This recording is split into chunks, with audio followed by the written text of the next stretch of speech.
can. Just in case it F's up. Please, it says, I'm gonna please make you a ask the co-host. host. It Yeah, says, there you please go. ask the host to give me permission. There you go. You got permission now. Perfect. Let's see. I believe it says that it's recording. Okay, awesome. So let's take 3 breaths together and then we'll dive in. So in through the belly, in through the chest, and then we'll hold and squeeze.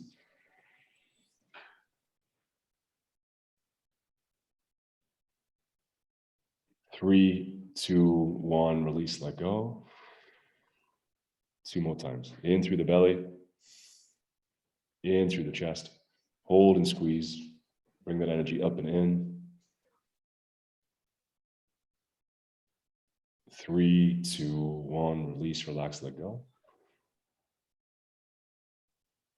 One more time. In through the belly, in through the chest. Hold and squeeze.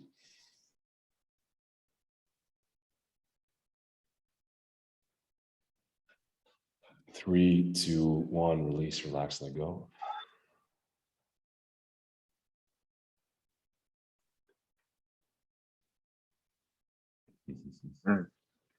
Welcome, Andrew.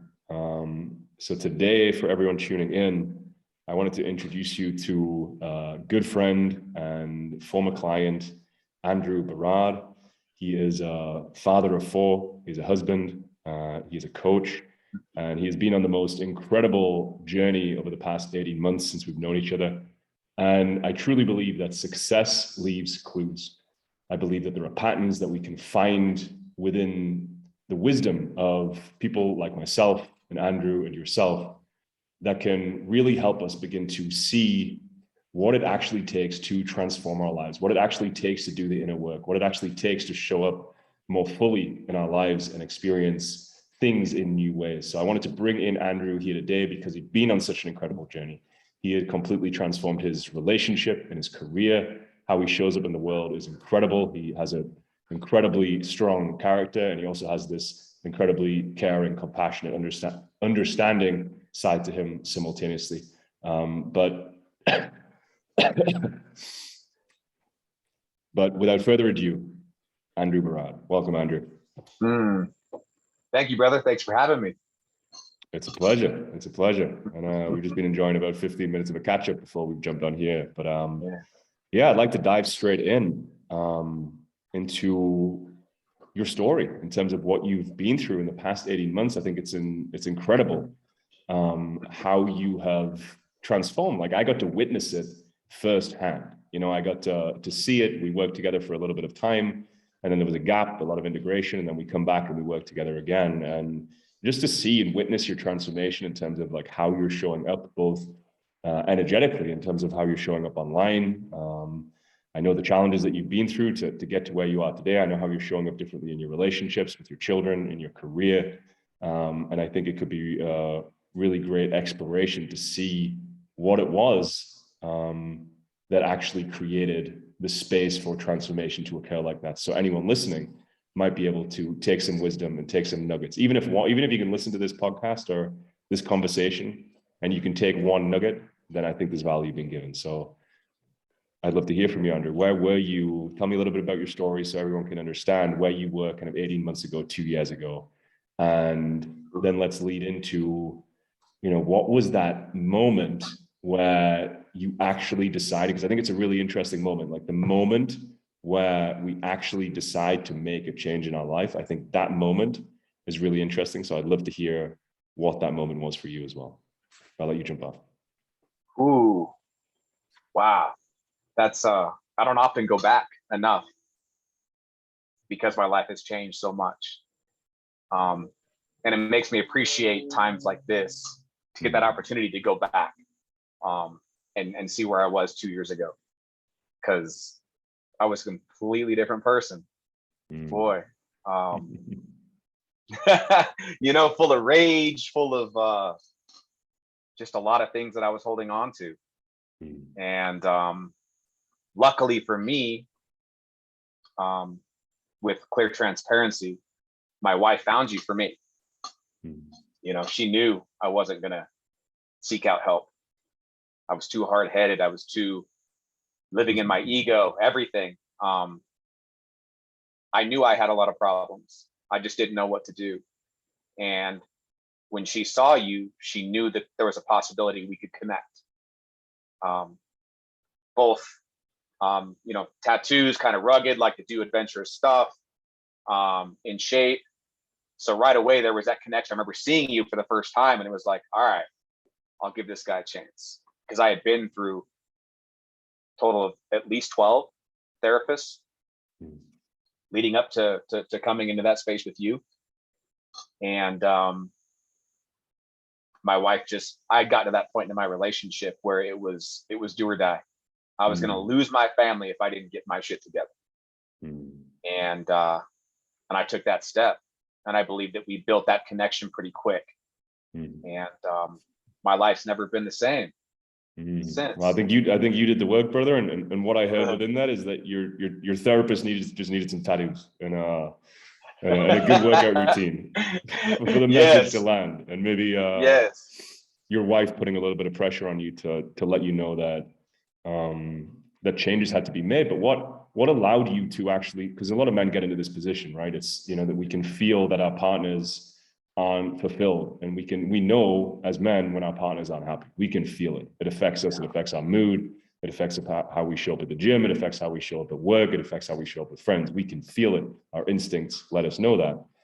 But a lot of people don't actually make the change to actually, lower or lessen their guard and open themselves up to new opportunities. Because unless you open yourself up to new opportunities, you're not going to change. If you don't surround yourself with new people, if you don't try new tools and techniques, read new books, listen to new information, show up in a new way, your life is going to continue as it was. That's evident, right? So what was it that actually helped you lessen your guard when your wife, Elliot, who's an incredible woman, presented this to you? Like, how did you allow yourself to lower your guard to actually open yourself up to step into a container of transformation? I like that question, because honestly, I remember the conversation that her and I had. And I remember her telling me that she goes, I don't feel safe with you. And that hurt me. Like, that hurt, because at that moment I was like, what do you mean you don't feel safe? Like, I'll smoke anybody that comes or touches or even hurts you. Like, I don't understand. You don't feel safe with me. And it made me mad and more sad, which turned into anger. But it was at that moment where she finally just said, you don't get what I'm saying. You don't understand what I mean by safety. She goes, I know you'll hurt people for me, but I don't want you to hurt people for me. I want you to love people and not, hold on to all this anger. And then we watched a video of your interview. And that was it. When I watched that hour and some odd minute video that you had, I said to myself, like, okay, all right, this guy's a gentle human being. And I deeply want my wife to feel safe with me. And that's, for me, that was it. I was just like, okay, let's go. I'm ready. Because it's like you said, I've always wanted to make changes. I'm a man of doing new things and trying new things and experimenting. And I think it's that open mindset that also allowed me to come into that space with you. I'm always looking to grow. I just didn't know I had to grow in a completely different direction. So what I'm hearing in that is that the communication that you had with your partner, that she brought forward, created the understanding and care for you to actually take a step, to inquire, to look a little deeper, to look a little further, to then actually potentially make a change. But let's say there's a guy listening who senses that his partner isn't happy. That can happen quite easily. The amount of actually connected, passionate relationships after a few years starts to diminish pretty quickly.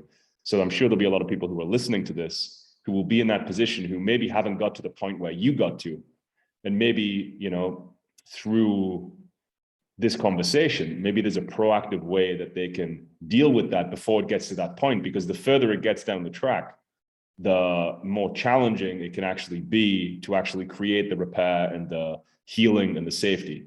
So for anyone listening, do you have any suggestions? You know, you're a coach as well. I'm curious to your perspective and how that could have been dealt with earlier, because you got yourself out of your own way. You cared deeply about your wife. So as soon as she communicated to you that was a need of hers, you were like, okay, boom, I'll do it. But it wasn't until that point where that was clear to you, you just thought she wanted physical protection.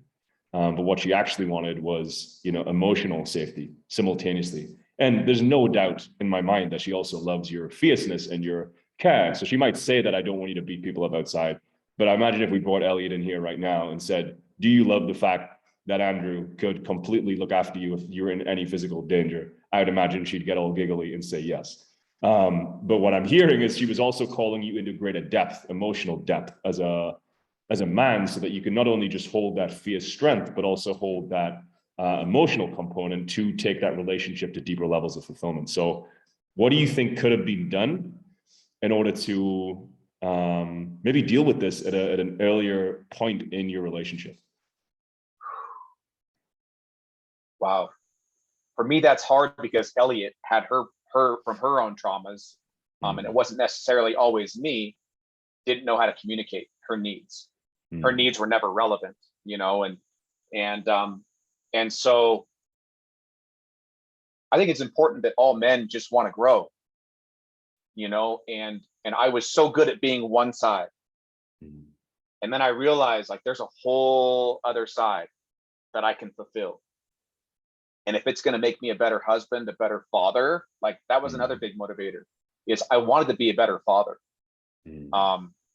I had a very emotional son, very loving son, and I wasn't able to give that back to him. And oftentimes it kind of angered me to a sense when he wanted to show love and emotion to me, and I would push him away because I just didn't understand or know that it was okay to do that with my son. I had no problems loving my daughter. But you know, it's just like I had this concept of how a dad and a son should be. And that was another big part for me. It was my son was just looking at me like, I just want you to love me, Dad. I want you to love me, and I want you to cry in front of me. And there were all these things that he was seeking out of me at 4 years of age that I never even thought that he was capable of, that I deeply wanted to give him. And so one thing that I always try and tell the men that I talk to is it's just crucial that we're always trying to grow, and it doesn't make us weak people.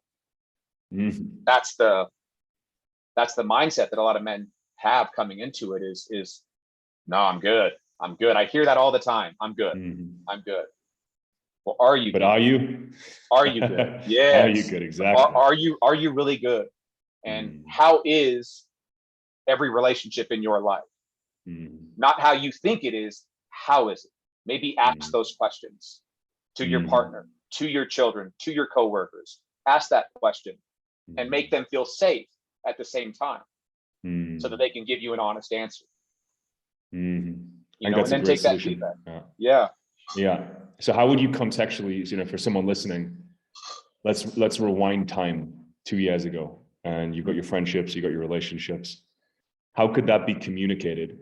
How would you have communicated that to Elliot, knowing that you've been on this journey over the last 2 years, and you know what you know now? Like, you have a deep understanding, you have a, you know, incredible skill set to be able to communicate now, and you guys are able to have conversations and connections and work through things. So knowing what you know now, let's just pretend Elliot hasn't done any growth. You rewind 2 years, you drop in and coach your former self 2 years ago, and you're like, brother, you need to go say this to Elliot and your friends. What is that thing that would open that conversation in a way that would make that other human being feel safe enough to open up to that question? Because if you're a very strong human being and you kind of have a lot of energy, which, you know, you do, and a lot of men listening will have that too, how could that be communicated, both from a tone, from a way you're speaking from, but also the language that would be used as well? What would you suggest? Wow. Tone's everything, isn't it? I know tone sets me off. Even to this day, that's part of my work, is how do people approach me? And if I could go back in the most loving way possible I would let myself know that it's okay, brother. Like, it's okay, bro. You don't have to know everything. Mm. We don't have to know everything, and we don't know everything. And the minute we think we know everything, what's the point? Uh-huh. What's the point? Gosh, there's just thinking back to how angry I was. Mm. That was my biggest, one of my biggest faults was how much anger I was holding on to that I had no idea that was there. Mm. And so I would have been a challenge. I was a challenge, Uh-huh. but even for myself going back, Uh-huh. whew, I would have been a huge challenge to myself. Mm. That's why I'm asking you the question, because if you can answer Yeah. that question even a little bit, I think it will open up the doors, because you were in a position where, yes, you had a lot of anger. Yes, you were very strong-minded and strong-willed. So what would have to have been said? Maybe it was about the kids. Maybe it was about, being selfish, get out your own way. Like, I feel your pain. There might have been some empathy mixed in there in terms of, like, I know you're angry. I know this has happened, but you got to deal with it. You got to think of the kids. You got to think of Elliot. Like, what would be the thing that would have drove something into you? Maybe it would sting a little bit, but it would be enough compassion and care within that you'd feel it, that you'd actually make change. So I got it. And this is for me personally. I think a lot of people can relate to this, is I found out from my work that when I first started doing work, even before meeting you, I was doing it for other people. Mm.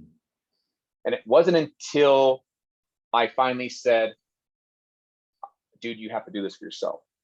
You can't do this to make other people happy, because it's just not going to be real work. And so if I could go back and say something to myself, it would be this: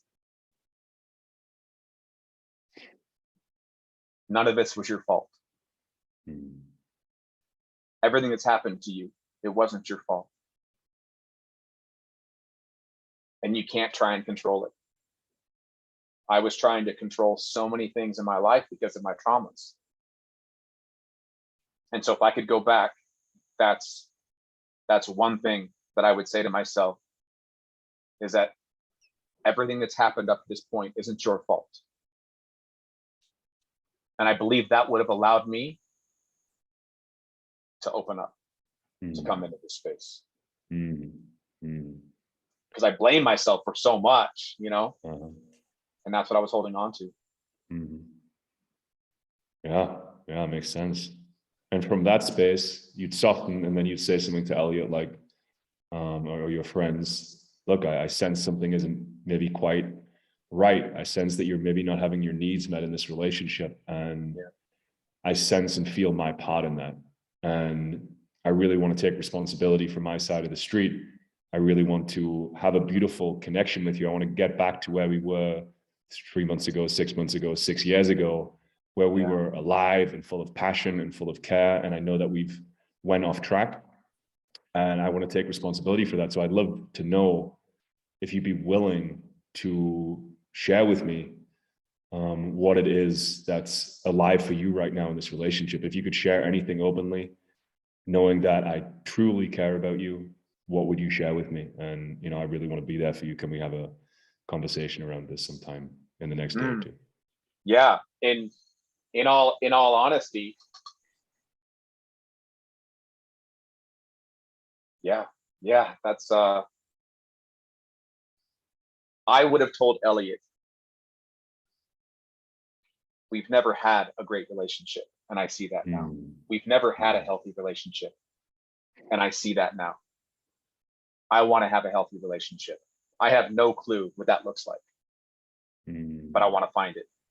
That's what I would have said to him, because we never did have a healthy relationship from day one. We came into it with, like a lot of people do, with a lot of baggage, and we didn't know it. We just were like, okay, she puts up with my shit, I put up with her shit, and we're compatible, And then looking back from the beginning, bro, she started dating me right after I got out of jail, so it was just chaos from day one. And so to have that opportunity to go back and just say, hey, we haven't had a chance to do it right yet. Mm. I'm dying to do it right. Mm. Let's go make that happen. Wow. Powerful. Powerful. So let's jump in to, and I think that's going to be super useful for anyone listening, and people can think into and feel into their own way that they'd communicate that with their friends, family, loved ones, because it's going to be unique for us all. But thank you for sharing that. Let's talk about what's changed. So we've talked a lot about, you know, what was kind of happening in the beginning of the relationship. You got out of jail. I know you went on to build a business that was successful, so on and so forth. But what has actually changed in the relationship since 18 months ago, 2 years ago, since you actually begun doing, you know, the real inner work to a deeper degree? What's changed? What's better question is what hasn't changed? Everything's changed, man. Everything. My relationship, even though we still have our struggles like everybody else, we talk about things now, and we're able to move past things, and we integrate so many of the tools that I've learned and that she's learned into our marriage and into our relationship. And I'll give you an example. My kids asked me the other day, they said, Daddy, because they go over and have sleepovers and they witness other people's families. She said, Daddy, how come you and Mommy never fight? And I was just like, I was blown back by that, you know, because we don't, it doesn't mean we don't have our differences, but we no longer fight. You know, we no longer have verbal wars. It's just changed on all levels from a communication standpoint. We didn't know how to properly communicate. And that's been the best part. The biggest change in our relationship is our ability to communicate with each other. And that's stuff that we worked on together. And my kids, the relationship that I have with my kids is probably what I'm most appreciative of during our time together. The way that I raise my kids is different, is completely different. I was raised in a household where we hit and we yelled, and we had a big family, and we're Hawaiian, so we're aggressive, and I thought all these things were the right way to raise kids. And because I was willing to accept the fact that I didn't know everything as a father, I took practices that you and I worked on, and I put them into play with my kids. And I promise you, and Elliot will tell you the truth, my kids cannot get enough of me. They are on me 24 hours a day, but it's just because I made that choice to change as their dad. You know, it's amazing what happens when you don't hold on to so much. Because you and I both know when you keep holding on to all that emotion and all that stuff keeps building up, that eventually is going to come out in a negative way. And that no longer happens, man. So congratulations, man. Congratulations. Thank you. What a difference of a life that you're going to make to those children, you know, in terms of how they're going to grow up and show up in relationship. Very different. So let's talk about the tools. What tools? Because obviously there's your intention, and I want to stress that, like, if you're listening, like, feel into where Andrew is coming from in terms of his care for himself, for his children, for his wife. Like, he has that as a drive. So the tools are brilliant, but it's got to come with that same passion and care and love and determination to actually put the tools into practice. So we can clearly see you've got the motivation to actually do the inner work and to dive into places that are challenging and also sometimes also beautiful on the other side of that. But what tools have been the most useful for you, both inside of this container, and I'm also open to you sharing things that you might have learned, because I know you've done a lot of work outside of this container. Yeah. You know, what has been the most useful tools for you, practices for you that have actually had a notable shift in your life and relationships? Yeah, no doubt. Going down the list, the first one was the communication classes that you recommended that I take from the beginning. That was a game changer, doing those. And then honestly, listening to you communicate to me. I'm a big listener. I pay attention, and I just followed a lot of the times the way that you held space for me, and then the way that you responded, which was also a big teaching lesson for me when it came to communication. And then meditation was, I remember when I first started it with you, and I kept telling you, like, I can't shut my head off, and I went and got the device and put it around my head, and it took about a month and a half to get really kind of dialed in, and meditation's changed everything. Everything. I mean, I do it at least probably 3 times a day. And with 4 kids, you have to. It's a must. But it's just a beautiful way to reset. And I had never done it prior to working with you. I knew what it was, but I just thought hippies did it. So I nobody I knew did it. So it was you introducing that to me. And then my breath work, finding breath work was big. I do that every single morning, and it's just been a game changer. And it's something that I've been able to teach my kids, that they've been able to use. I've taught my baseball team how to use it on the baseball field. And as kids, they struggle with breathing, and so that's been a big part. Obviously, the plant medicine was a huge tool that we talked about, and that was a big part of my transformation. But honestly, brother, there was going back to the communication class that I did, and then watching you hold space was something that I had never experienced before. When we were in session together, it was very awkward at first. I remember. Because you didn't speak. And I felt awkward because I'm like, well, he's not saying anything. And I'm so used to people coming back at me like quickly, you know? And that's one of the things that opened up my connection with you. Was I was like, holy shit, this guy doesn't know who I am. We just met, and he really gives a shit. Like, he really gives a shit about me. And that's something that I hadn't gotten in therapy. I can see through anybody. Like when you just want to check, I can see it, you know, and I'm never going to tell you shit, but I just saw that you really cared. For some reason, you cared about my well-being. And then watching you hold space for me as I dumped out so much on you was such a great learning tool that I got to witness. Beautiful. I'm honored that I could hold that space for you, brother. And there was genuine care there. And the difference between, therapy and coaching, and the reason that there is price differences between the two. And I'm bringing in, I've trained in many different healing modalities, many different therapies, but also trained in elite level coaching and have a background in business and these types of things. But I only work with people that I have genuine care for. And I'm a human being, and I support people that I feel that I'm in alignment with.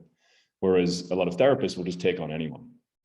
And when we understand how healing works, and we understand something that's called co-regulation, which is the felt and unconscious and conscious experience, the connection between two individuals, if there's genuine care and love there, that in itself is healing. So whatever gets brought up in a session is received with care. And that's really, like, if we break down any healing modality or any transformational tool, at the root, often what's stopping us is some type of pain. Now, if we can take that pain and we can overlay it with care, love, compassion, and then we can strengthen the individual to, one, see that, create new meaning, and then make transformation changes in their life. That's really like the breakdown of anything from plant medicine, from breath work, from every single therapy. That's like the root core foundation, which is why I'm so stringent on actually only working with people that I genuinely in my heart feel there's an aligned connection, which creates the container and space for that.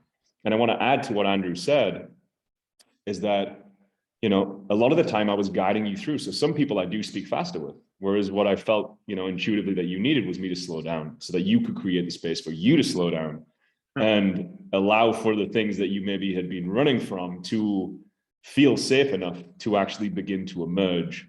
And then what I was doing was, you may say that you were listening to me, but a lot of the time I was coaching you how to coach yourself. Because that's what I want to do with my clients and everyone that I have care for. I want to give people the tools and the resources like were given to me to how to do this myself, so that we can be empowered. So then we're not relying on each other, so that we're actually equipping ourselves, to live empowered, sovereign, connected, powerful, loving lives. So that was another piece that weaves in there. But I think it's beautiful. I think the fact that you stated communication is the first one, I think that is incredibly valuable. I think communication is the foundation of every single relationship and business, because business is really just a series of relationships. So, that's incredible. The next piece was actually, holding space for yourself and being in a container where, you were witnessing new patterns and ways of relating to self and other. And then the third one was meditation and actually building that practice and having the discipline to see that through. And I can say from witnessing you from 80 months ago to now, your level of presence, like it's like when you're on a call, like I'm sure if you're watching this right now, you'll see Andrew is like fully here. Like he's not somewhere else, he's fully here. So that's been beautiful to witness. The other piece was your breath work, and having that as a practice. I think I missed one. What was the other one? No, that was it. Is that it? That That's was it. four. Okay, awesome. That was it. And the entire time you were teaching me how to do one thing that I really struggled with, and I didn't see it. But I was going 100,000 miles an hour for 20 years just to hide from my trauma. I created things to do so I didn't have to sleep and slow down. And the entire time, yeah, everything that you did was teaching me how to slow down. And for me, like that was such a huge gift. And whether it was your intention or not, like I see it looking back now. Everything that you did was teaching me how to slow down and be present, because I didn't know how to be present for anybody. Well, I think it can be felt now, and I'm sure your wife and kids would attest to that. Yes, so I know you speak about on Instagram, and I just know from what you've been through, and share as much or as little as you want, but for anyone listening, Andrew has been through an incredible amount of loss and death and challenge through many different scenarios. And he has a wealth of knowledge, I feel, on being able to alchemize the challenges from pain into purpose, and has an incredible ability to be able to forgive and to release and to move on. And I just wondered if you could speak to that a little bit, your wisdom and experience in regards to forgiveness and alchemizing the challenges into growth, into purpose, into meaning. Wow. And so this might lead up into one that we really missed, that I missed on the last question, and it was a main piece of our work together, but it's probably a good time for it. But you gave me such a good understanding of my nervous system. Like that was, I didn't know what a nervous system was coming into this. I knew it existed. I didn't know where it was. And the somatic work that we did together, all the nervous system work that we did together, the education that you did with me, and then you gave me on the side of homework to do, it changed everything. Because once I saw that everything that I was doing, that I had shame for, that it wasn't my fault. I wasn't allowing these things to be released from my body, and they were just, every death, every accident, every episode was just being stored in my body. And from time to time, it would come out in lashings. And it was just a matter of who was in front of me when it happened. That was the biggest game changer, is just having an understanding of how important the nervous system is. And I giggle about it now, because looking back, I'm like, you're crazy. I would have thought you were crazy. but now it's everything. It's everything, and it's a never ending piece of work, right? We're always trying to continue to work on regulating our nervous system, and you gave that to me. You introduced it to me, and then once I had the understanding, and like I really felt, dude, it's not your fault. The somatic work that we did together, where you had me go back and hug my inner child, bro. You remember how much I was crying, and I was just like, at times when we started, I was embarrassed because I was bawling. That's all I wanted to do, was go back and tell little Andrew, like, it's okay, buddy. Like, it's okay. None of this was your fault. None of this was your fault. And that allowed me to release just so much that I was hanging on to, which opened up a gateway for growth. I was never going to grow holding on to all that.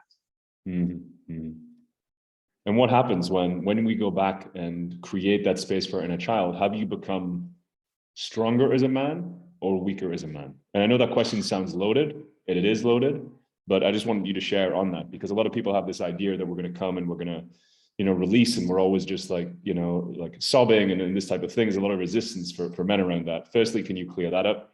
And then also speak into like what happened when you actually, created the space for that little boy inside. How did you change as a man? Oh, wow. It made me such a stronger man, because I've always been a protector. That's always been like something. I'm the oldest of 6 kids. So ever since I was a little child, I've always been a protector. And now knowing that I can also be a protector for my little child and let him know, like, you're good, bro. Like, you are good, my man. And I got you. We don't have to hold on to any of this. And because I went through that,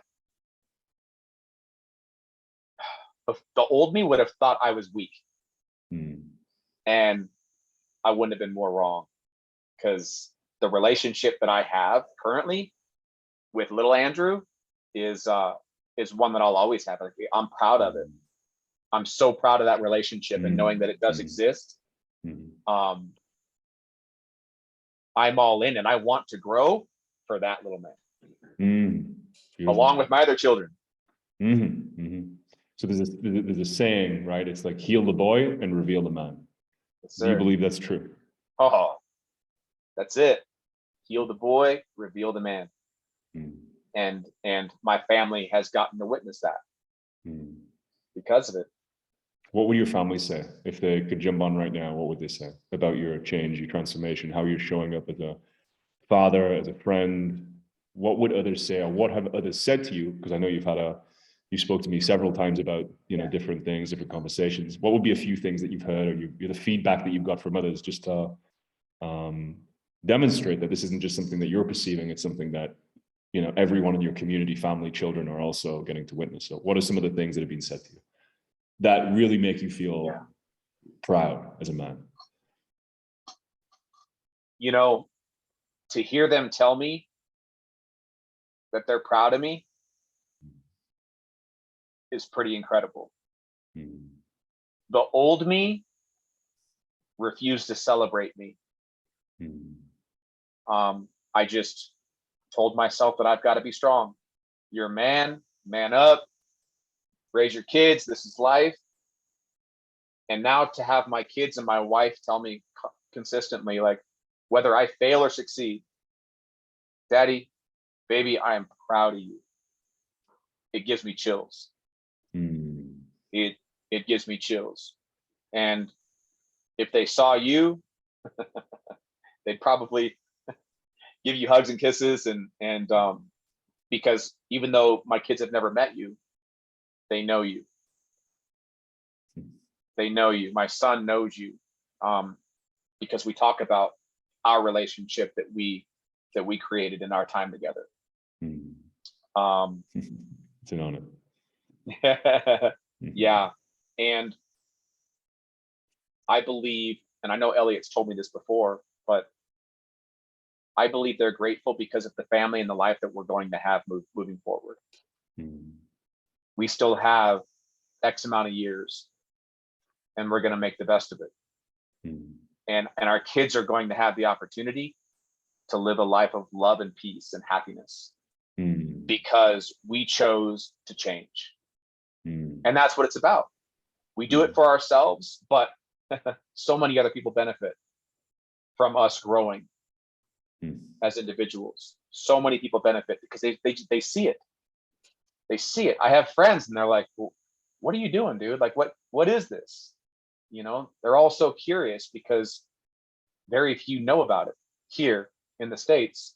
And the feedback that I'm getting from them is crazy. Is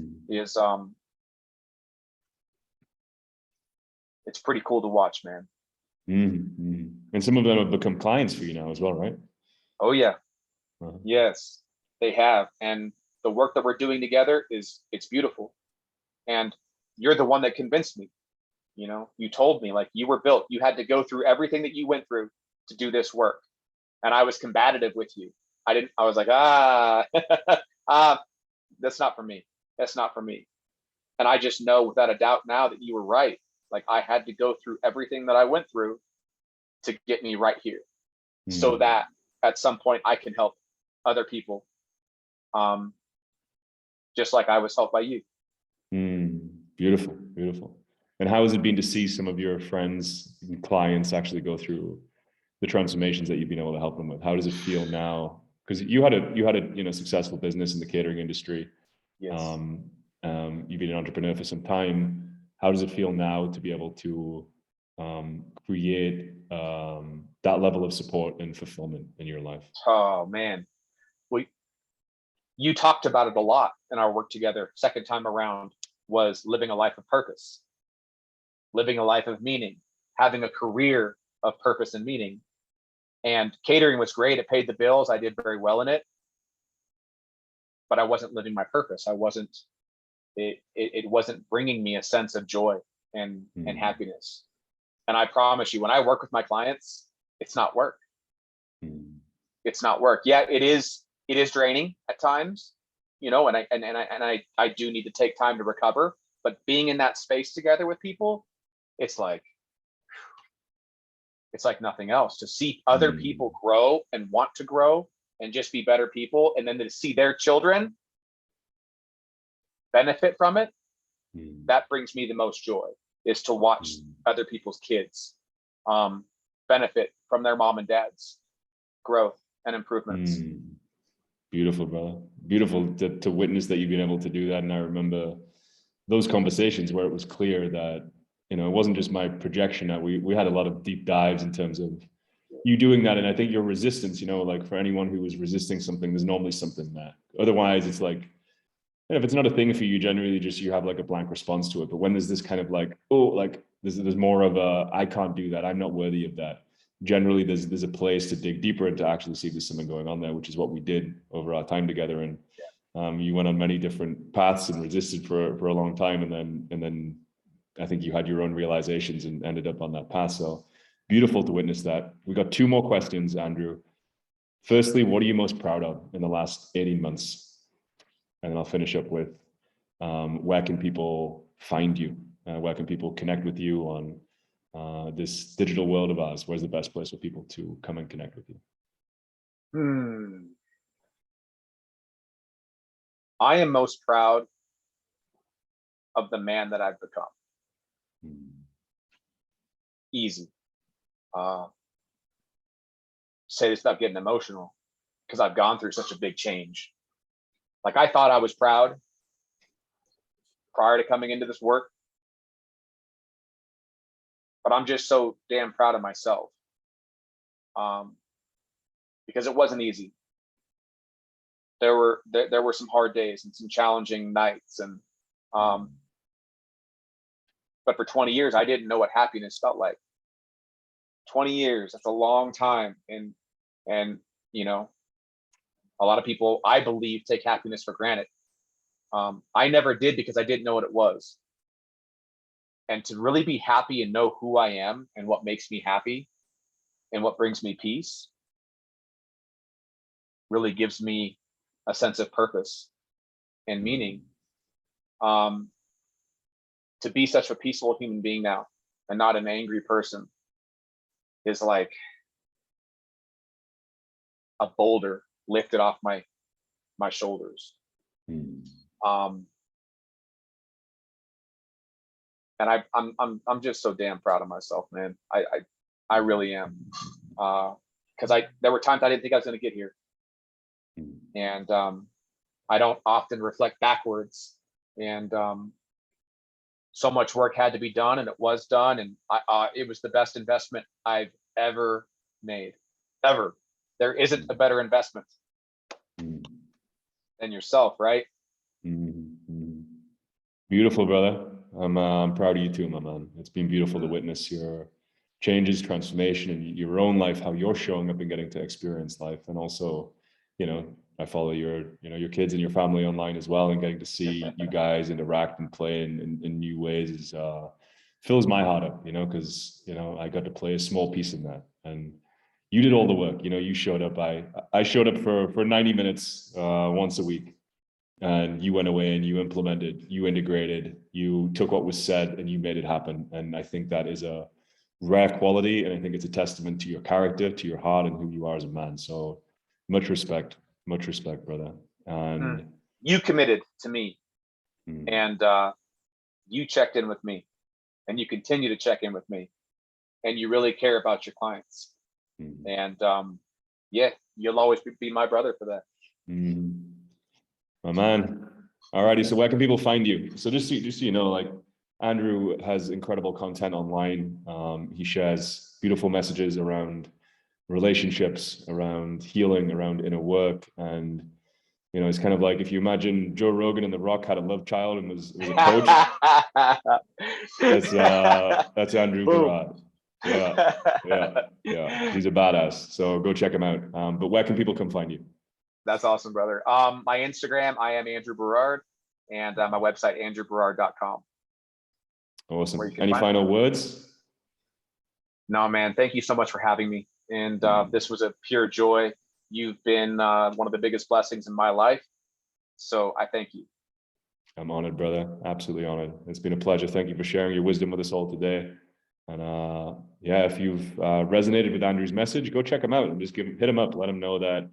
Let him know what resonated for you, what hit, what landed, what piece, what one nugget were you able to take from this interview, and just maybe shoot him a message or send him an email just to connect. We're all men walking this path together. So we'll leave it here. Thank you for tuning in. Thank you for listening. Thank you for walking the path. Thank you for everything that you're doing in this world. If you tune into this point, you're clearly committed. And I want to honor and respect everyone listening for that too. So have a beautiful day, and I shall speak to you soon. There we go. That was fun, brother.